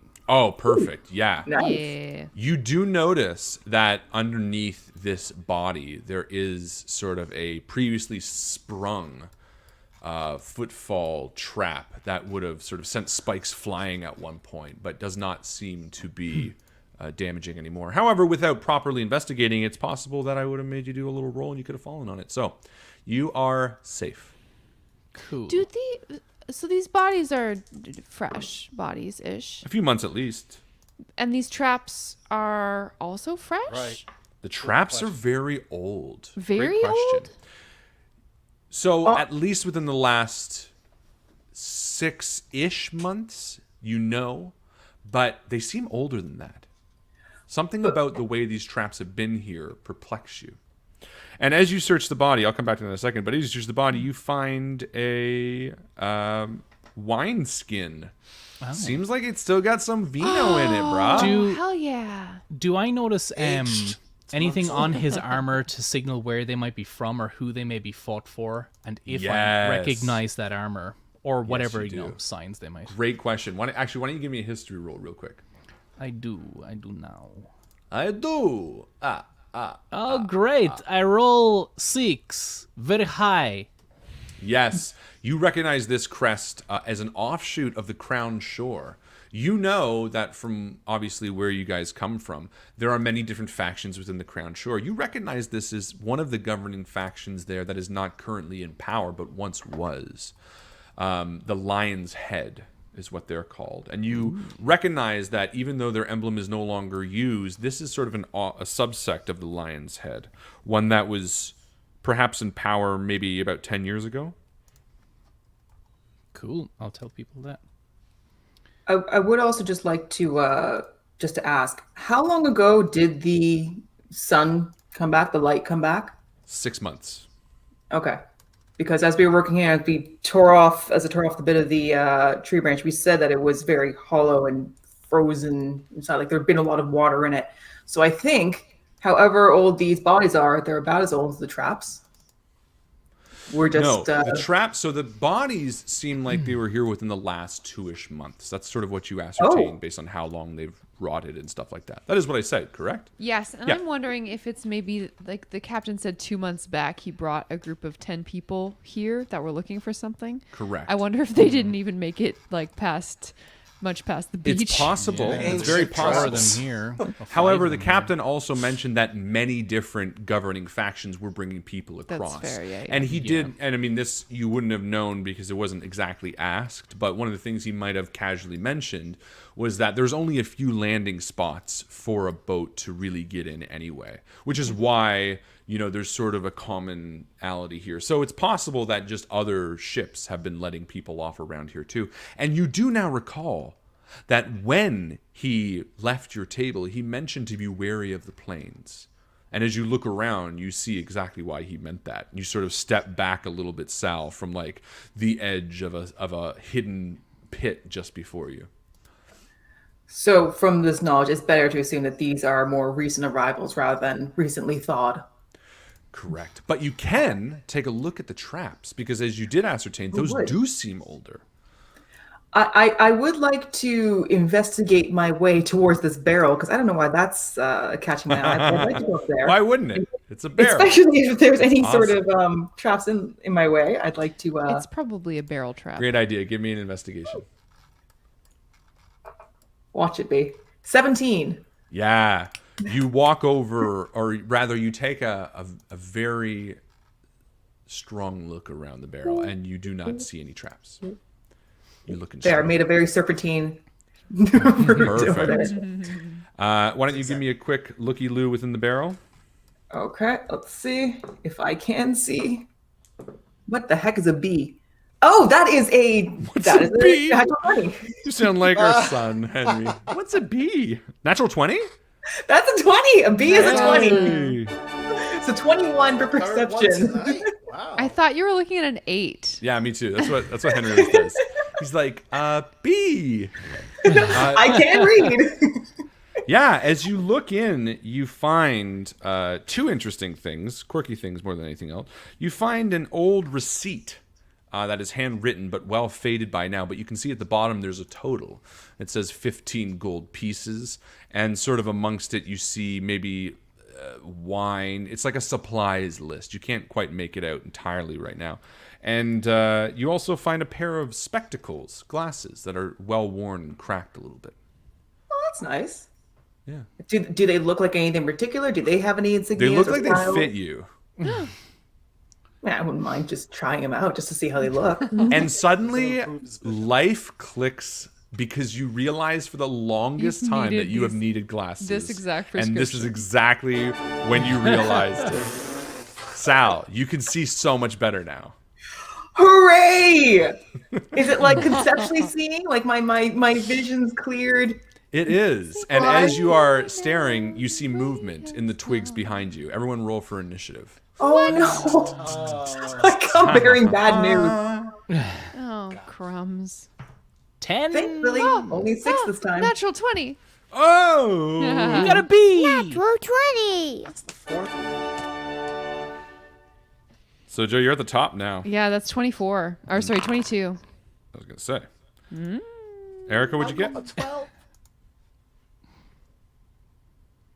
Erica? Erica? I'm sorry, I was on mute. 6. And Gary. 10. Brilliant. And bullshit. Perfect. Sal, you notice again from the far side of this barrel, this twig-like creature walks around towards you and tries to swipe at you. With a 12. Yep. But if I may make a request that you roll lower, just in Oh, general. all right, fine. Fine, for you, I'll do it. Yay! Like on the floor? It's like down here, and it's gonna swipe at you for 2 points of damage. Okay. Oof. Sal. What are your hit points at? 5 out of 10. Oh, So I can see 10 clearly, and I am in pain. perfect. Brea, you see one moving from the south. Stands right towards you, and it swipes at you with a 7. Nah, miss. And Garrus, you see one climbing from the tree to your, I guess, to the east of you. And, well, let's be fair. Yeah, it's just gonna walk around this. It's he not gonna can- be able to- I'm sure he's twiggy, you know, he's one with the wood. He could probably he's jump twigging over. out. All right, top of the round. Joe, Brea. Yeah, man. I'm going to attack, pull out my rapier and Yeah. try to slash at this thing. Although rapier is a poking weapon. 15 to hit. That hits. All right. I'm going to deal 8 poking damage. It blows up in a sea of needles before you. Great job. Ahmed. Kala. All right. I have an ability called aggressive that allows me to move my speed as a bonus action. Wow. I believe that stacks, but I'm not certain. I think that makes sense though. So my normal movement plus my bonus action movement. Yeah. So that gives me extra movement, sort of like a rogue, I guess. Maybe like a dash. Oh, this is your orc trait. I see. Yeah. I think you exactly. move As a bonus Like you're action, you 30 can move feet. up your speed towards a hostile creature. because your speed is 30. Yeah. Right, oh, so right. you're So saying. I take my bonus action as my move action, but Yep. then I also get my move action. Yep. Yep. So then I technically makes could sense. move 60 if I don't. So yeah, so I beeline to Sal, Cool. and I get right next to him, and I slash down at the. No wonder she likes racing. Yeah. I'll encourage that as much as Yeah, I you're can. good. Yeah, you get all the way there. That's awesome. Give me an attack. 14. 14 hit. And then 14 she, hits. Screams, and then she swings down with her short sword for 9 points of damage. Yeah, it just Very destroys- appreciated. Baseball bat. It blows up in a sea of needles as well. Bye. Garrus. This one is slowly meandering around the log towards you. Get him, Gareth. Yeah, I think Garrus is just gonna, he's gonna be like, I must take you out of commission, O needly one. And I'll try and attack. Hi! That's a bit better. 15. 15 hits. Rolling for damage. 5 plus 7. Yeah, it Yeah. blows up before you, and you succeed. Sweet. Well I'll done, use my guys. move action to get over. Oh, are we out of initiative? Yeah, you're done. Out of initiative. Fantastic. You look around, you see no more twig blights, at least for the So- time being. Garrus will make his Calla way over picks to up- Sal. Oh, sorry, go ahead. No, you go ahead. Go ahead. Oh yeah, and he will just he'll be like, hold still for a second, and place a hand on Sal's back, and you have 5 hit points back, Thank you.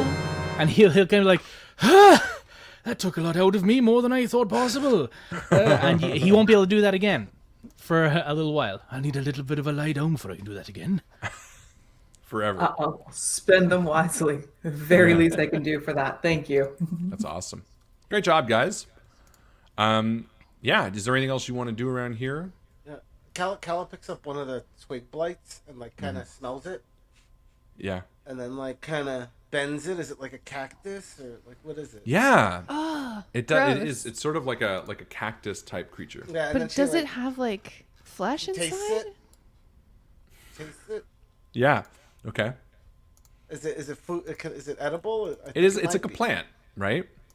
Yeah, so I like collect them all up and like put them in a pouch to cook later. Okay.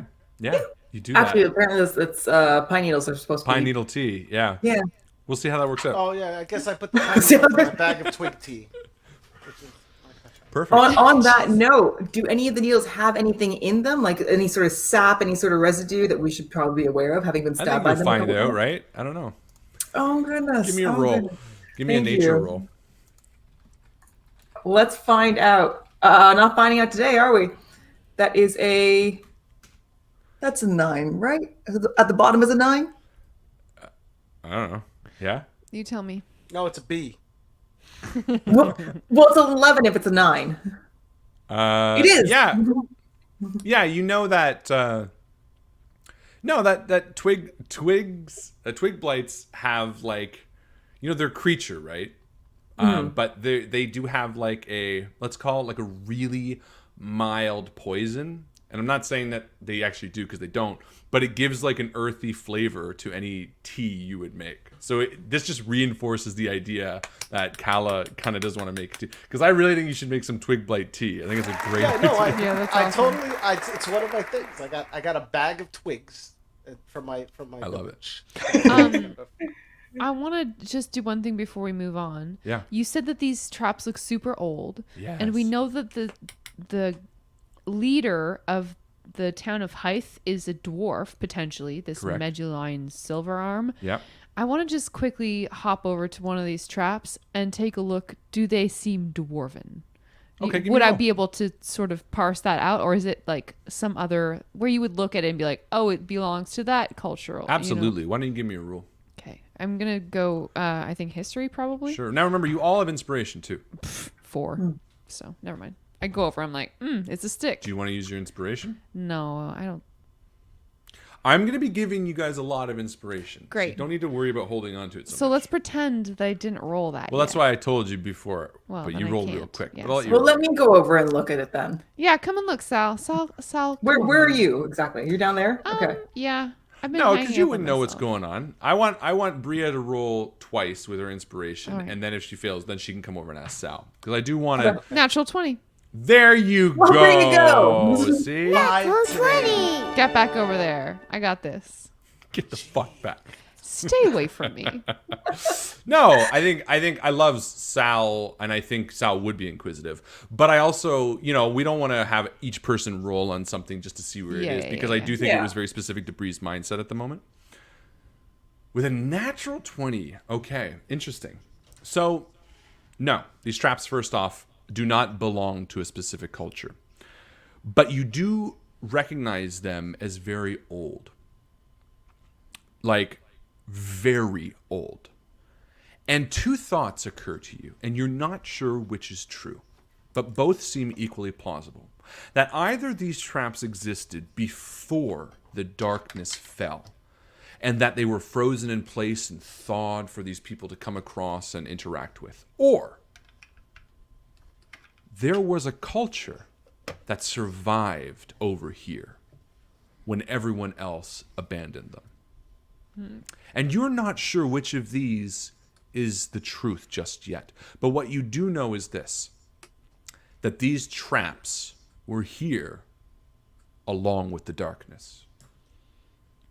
So she turns from this discovery and sort of stalks back up to her companions as Sal is just being healed by Garrus. And she says, there's something strange about these traps. They're old. Did you see? They're so old. I can't put my finger around it, but could be that they come from the before times. They must have survived the frost. Well, what other options are there? Are they a kind of trap that the design of which we would have seen back in our place, or is it just like they're kind of unique to no, we wouldn't have seen them before? They're very unique. You typically don't use traps where you're from. A lot of wars that might have happened on the continents you guys grew up were always sort of intermingled with Right. the conflicts that were happening at the time. None were Are you so... implying natives? No, not necessarily, but definitely guerrilla warfare in the tactics that are used. You know, pitfall traps are meant to be reused, are meant to be long-standing, are meant to be, you know... Interesting. This way. The receipt that I had with me that was in that barrel, is that something that also looks old, or does that look like it came from maybe... Good question. No, the barrel does not fit in with everything else here. Okay. The barrel does look like, and it's difficult to discern, you know, again, but along with the armor and things like that, it seems like maybe you can piece together a bit of the story here, and perhaps they were transporting goods along with, you know, maybe there was a large force of them that maybe they were at the trail end of it, or, you know, as they were moving in to maybe set up a new outpost. And you've heard tell, before any of you booked a ticket, how many factions were looking to come out here to the new world, essentially, and set up an outpost and set up a fortification, because essentially this entire continent is a dungeon. This entire place has not been touched in so long that whoever has claim to anything here is forfeit now. So everything here is up for plundering. And the minute it got out, much like the yawning portal in Faerun, you know, everyone sought to make their own way towards it. And some of them were so well financed that they decided to bring along, you know, a couple dozen troops of people that must have wanted to cart in supplies for the long haul. I have a question. Yeah. Looking around the number of bodies that are here and how few ports, effectively, that there are, does this look like... Do these bodies look like they all came from the same group, or do they look like a There's one- series of different groups? There's one skeleton, right? And then Yes. there's a fresher body. That's right. And great note. Yeah, it looks like most of them came from the same group. However, you did notice, or maybe you didn't notice, but up by the body to the north, there is a withered skeleton from long ago. Does that look? I mean, long That ago. looks like that looks like it was before either during the night or after the night. And I'm just is- going to refer to it as the night from here on Sure. out. Because it sounds cool, right? does. Would we recognize that as a human skeleton, or? You can go over and do a medicine. Yeah, I'm gonna go check. I want to know all about this weird skeleton now. I want to know everything about the weird skeleton now. Could I have a Doing look good. while I'm there? Sure. 21. Never mind. Wow, great job. Yeah, as you walk up towards the skeleton, and you're sort of taken aback. This is a skeleton of a creature that you've never seen before. It has humanoid tendencies. You know, it has ribs, but they're much, much smaller and sort of tight-knit and close together. It has a spine, but it's arched in a way that seems more animalistic, and yet the size of its hands compared to its feet seems like it would be bipedal. Nothing about this skeleton rings any bell towards anything that you've ever seen. I'm going to take a look at its foot. Do we have a full foot? Yes. I mean, you have a skeleton foot, for sure. Yeah. Okay, and then I'm going to use that as a reference to see if this area has been traversed by maybe something of the... Does it have like 3... Yeah. No, this does not look Toes. like it has any footfalls here. Again, this skeleton looks in timeline lineage to the time that these traps were perhaps created. And a story is starting to form here. And again, you're not sure exactly what narrative to believe, but what you know is these traps are old and these creatures are old. And that it seems like newcomers to this land amongst you have also trodden this path and have also fallen victim to these long ago ancient traps. But whether these traps were here before the night, or whether there was a faction of humanoids that existed during the night, is still up for discovery. Yeah. Well, that is a good sign. As long as we keep seeing the fresher corpses, we'll at least have less chance of running into the traps. That's right. Do we have a skull? Like I take the skull. Sure. Yeah, you grab a skull. Do it. See, this is why Sal is dumping things right away, because he only has so much room to bring things back with him. And I'm looking at Kala going, Kala, you're going to need more bags soon. Yeah, Gareth Carl's, sees like, Kala eating take jerky and staring at it. Gareth will be like, Perfect. are you taking a trophy? That's a steep slope. You don't want to get caught on that one, my dear. It's not a trophy. No, good. That's good to know. It's a cup. For the It's team. anything you want it to be. It's a a hat. helmet. It's Is a it it's a a dispenser it's a for French breastplate. fries? Perfect. So you head off. Yeah, we go. Yeah. Perfect. You continue on the road, or the path, I should say. There is nothing of a road to speak of. As the field begins to pass behind you and the dead trees, this forest begins to sprout up around you, you get an eerie sense as if you're being watched. An awkward sound seems to come from ahead. At first, you think it's a high whistling wind, but as you pause, the sound of your footfalls sort of silencing for a second, part of you feels like it might have been a scream on the wind. You take a moment, perceive around, but have no luck in discerning exactly which direction it came from. You continue on this way. This new strange land showing odd curiosities as you move through it. Sal, you come across new plant life, or long ago since plant life, I should say. Kala, continually looking for this bizarre flower, but seeing nothing just yet. Garrus, pensive, maybe silently praying to your god, and Brea, always looking over your shoulder, cautious about being followed. Eventually, night begins to set. You find yourselves on a path between these dead woods, large stones on either side, enough to move off of the path, but it does seem like this is well trodden.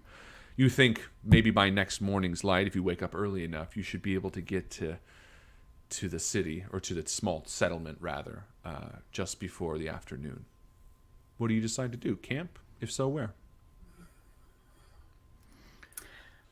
Do a scout around then. Maybe Yeah, discern I, a perimeter. Survival. Yeah, same. Camp. Sure. So are you planning on camping on the path and just checking it out, or do you want to check out the area before choosing a campsite? I would check out the area before choosing a campsite. Okay. For me, anyway. So I got an 18 to survival. Did I? Perfect. Yeah. I got a 10. I'm looking for some place that is clearly hard to see, like maybe like a berm or some kind Yeah. I'm sure Kyle and I would have teamed up, as it seems like our instincts were straight away to be like, okay, gotta scout something out. Yeah. So I Sal? can probably confer.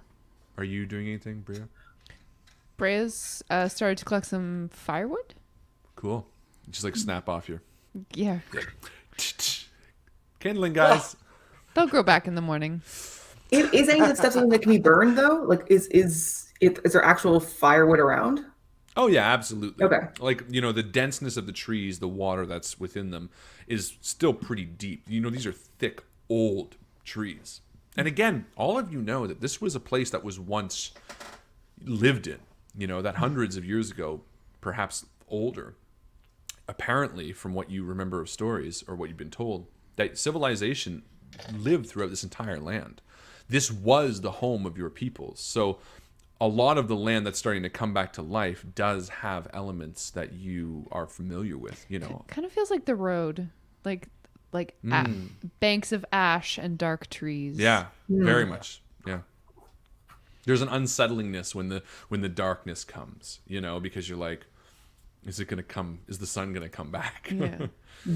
So with an 18, Garrus, you pick up the sound of a very slow flowing river, very slow. As you march off the path a fair distance, you notice that this long since frozen stream has been trickling back to life over the last few months, almost having to carve a new path down. Maybe, the source of this stream is still thawing entirely. You're not sure. But as you follow the stream slightly down, you come to a small pool that it sets in. And maybe 200 feet back, you see the walls of a cottage. A small homestead that sits dilapidated. The roof seems to hold, but it's sunken in with the weight of time. It's well hidden and off the path. I will do another detect good and evil. He will like hold his hand out to be like, I mean, this looks great, but looks can be very deceiving. And so he'll like hold out his hand, cast good and evil to see if I can find a fiend, undead, or a celestial. Yeah. You cast that throughout as you sort of walk up to the building. It sits...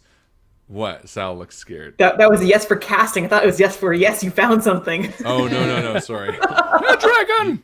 You walk up to this building facade, you know, the way that the windows in the front almost personify the life that once lived there sits uncomfortably in your stomach. The stillness in the woods. You're so familiar with the sound of birds, with the wind in the trees, but without leaves and without animals. The dead quiet of the woods is almost pervasive, and you stretch your hand out to feel, but feel nothing. It seems like at least there are no fiends, undead, or celestials inside. However, I think when he turns back to the road, Brea has got a little something going on when you're detecting fae, fiends, undead. Yeah, he'll come back, tell Celestial. people Is what it a he's cone? found. What do you mean Bria's got something going on? She's one of those. Oh, yeah. When you come back, Well, I'm when sure he- Garrus has been, practicing it on you. Oh, it's just you! I was wondering what was ticking the senses. I'm sorry. Oh, no, don't worry about that. I found a place. Maybe we could stay back there. It looks like an abandoned cottage. I didn't find anything dangerous around the area. Might be... It's quite well hidden. Might be a good place to set up camp for the night. Is it standing? Yeah, for It the is most part. standing. If it'll continue to stand, I don't see why not. Ah, I mean, that's a gamble, but that's always going to be a gamble. Let's to the cottage. All right. So you head towards the cottage, deep within the wood, just as night fully falls before you. It's an uncomfortable trek through the silence of the woods. Oh, wait. Did I reset this? I didn't. Hold on. There we go. Oh, wait. I like that in the first 5 minutes that we started, we successfully pulled a heist on people we've been traveling with. And now, near the end of our 5 minutes, we're staying in the spooky cabin. Yes, of course we are. Cabin in the you know woods. what I think? Love it. You know, I have a. Let's I have find a book theory. and start reading. What's your I have a theory? theory the scream we heard was the elf. Ooh. Oh. Maybe. You stand before this cabin. It sits... Well, let me... it sits before you. I mean, you would have approached. You would see sort of the outside of it. You can do a walk around if you'd like. Definitely. It's sort of difficult to play with a mix of fog of war and also allow you to see it. And I don't know Foundry that much, so... Has it got windows? Can we It does peek have in? windows, and you can take a look around if you'd like. I'd love to peek in if I can go to this window. Go ahead. Yeah, for now you can do sort of a free look. Can I maybe see if there's anything that looks like it might be leading up to the door that would be concerning, or You can do everything you want in All the right. world that looks fun and entertaining. I feel like Kala would just go inside. Like she's like looking at you guys, looking around. All right, well, if you're going to open the door, we're going to go into initiative. oh, So, okay, do it. Yeah, I'm gonna. Okay, let me bring There myself goes. back around. I Where didn't did know Kala what was gonna go? happen. I Kala's didn't know still what was at the gonna front door. happen. I go right up to this door right in front of me. sure, go for it. I'm going off map. I can't move because I don't have. I can't even see you, so Oh. you really. Oh, you don't have control of your character? Negative. Oh, sorry. No, There you go. okay. Fixed. Oh, thank you. There we are. So Okay, did she go into the so- door, or were we like holding her back? No, Yeah. no, she go.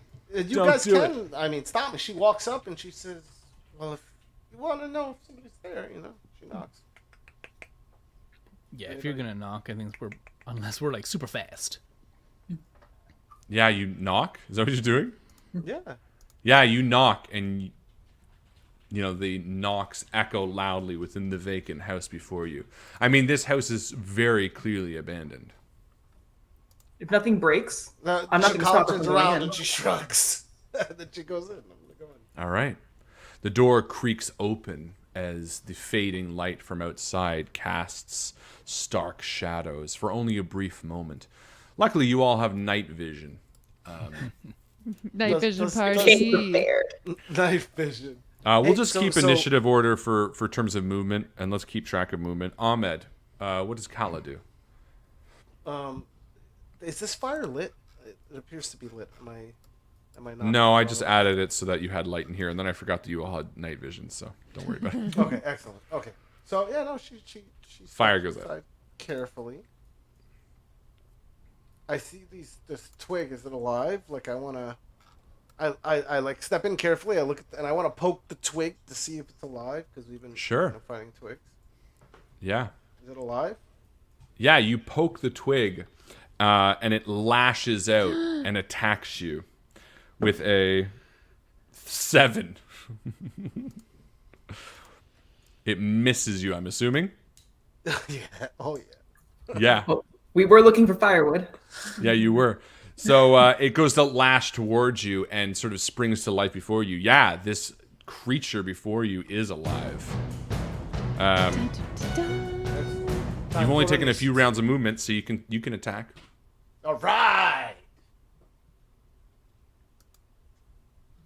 Okay, I attack. 20 dirty. Dirty 20. Nice. Yeah, you hit. Yeah.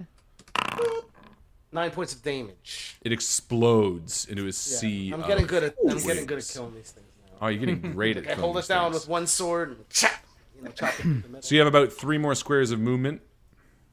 All right, yeah. I guess I just kind of climb over this table and come over here so I could sneak up to the other one that's hiding up here. That's Cool. I guess sleeping. I sleep during the night. Garrus, Yeah. you hear the blade, the drawing of steel from inside. Oh, he'll answer, Kala, do you need aid? And he'll just like it straight in. Yeah, perfect. As you enter, you see what Kala is sort of gesturing towards in the far corner. You see another small twig, which is indistinguishable from a dead shrub.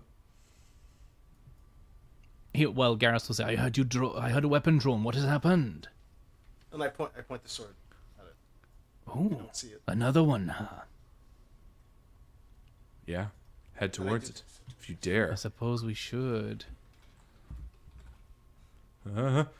Nah, fuck it. Let's just Garrus will walk up to it very slowly. I could do a stealth check just because I have disadvantage on stealth. Just be like, It didn't kill us last time. I'm gonna bring you here just so we can see what happens. Thanks.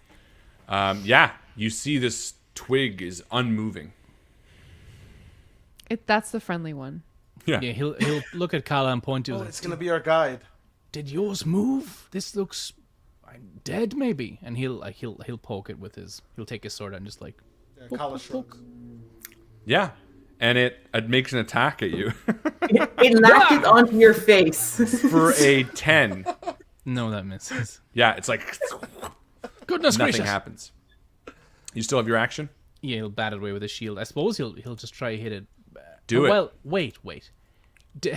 He will look at the twig behind the shield and be like, "Is there a way we can sort this out with words, friend?" At the hopefully intelligent twig. It makes but probably- no. I mean, it understands common, but it can't speak. So it just kind of Oh, that's actually very just cute. goes. Then he will swing. He will swing his sword with I believe, a 16. It was a menacing. Yeah, that fucking hits. It's the same noise. sound. It's the Ah, same sound they shit. make when they die. Yeah. For all they do. God damn it! Why is it not showing up on my modifiers? 9 points of damage. Yeah, Yeah. and it falls into a shred of needles. And as yeah. Sal, you enter the house, the four of you sort of share a knowing look, comfortable in that you might be able to, at the very least, sleep in this foray room for the night. And then, is your detect undead still active, or is it a one-time use? I have 3 uses per long rest, and let me just see. But if is it like a yeah? It's I like imagine 10 it's an minutes. instantaneous thing. Let me have a quick check. But I think No, it's we're gonna be haunted. it's a divine sense. So, as an action, you can detect good and evil till the end of your next turn. Yeah, so Which would be now, yeah. as you're standing in the front foyer of this house, that shriek comes out, piercing each of you as shivers run up your spine. For the shriek is coming from the next room. We are going to end there for tonight. Ladies and gentlemen, thank you so much for hanging out with us tonight. This was Hereafter, the First Fire, Chapter 1. I am so excited to be diving into this. We will be back next week, same time, 7:30 to 9:30 is our new sort of slot. It's easier. We can put the boy down without making him go to bed at 6:30. So thank you so much for hanging out with us. This has been an absolute blast. Thank you to these amazing players for playing with us. We're going to be picking up right where we left off next week. It's going to be really fun. You guys are doing a fantastic job. I'm loving these Love characters. the setting, love the Huzzah. characters. Really cool. Yeah, it's great. Great job, everyone. All right, that is it from us. As my good friend Ahmed always likes to say, Watch out for the Dekartak, which in Parfu means traps. watch out for the Deckard top and Parfleet Traps.